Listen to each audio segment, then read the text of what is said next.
विश्व 24 न्यूज हर पल आपके साथ। नमस्कार, विश्व 24 न्यूजमध्ये आपल्या सर्वांचं स्वागत। आत्ताच्या घडीची सर्वात मोठी ब्रेकिंग न्यूज। सोलापूर शहरातील नागनाथ नगर येथे अतिक्रमणधारकांच्या झोपडपट्टीवरती बुलडोजर। पाहुयात सविस्तर वृत्त। आपण जे दृश्य पाहतात ते सोलापूर शहरातील नागनाथ नगर येथील आहेत।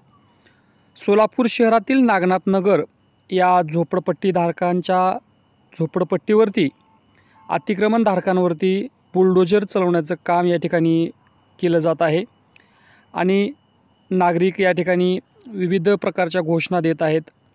नहीं चलेगी, नहीं चलेगी, तानाशाही नहीं चलेगी, अशा विविध प्रकारच्या घोषणा देऊन या ठिकाणी नागरिक संतप्त झालेले आहेत।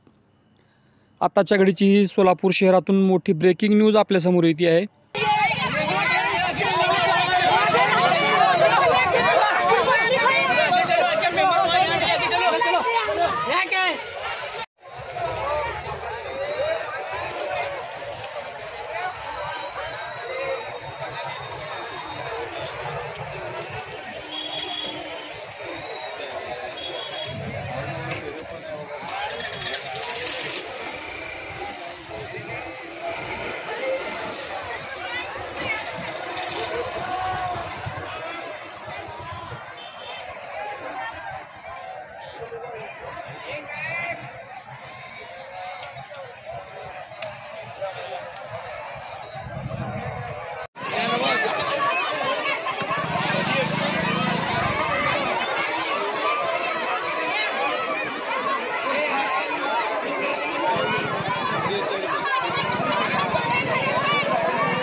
राज्यातील महत्त्वाच्या आणि आपल्या भागातील ताज्या बातम्या पाहण्यासाठी आजच आमच्या विश्व 24 न्यूज चॅनलला YouTube वर सबस्क्राइब करा आणि बेल आयकॉन प्रेस करा।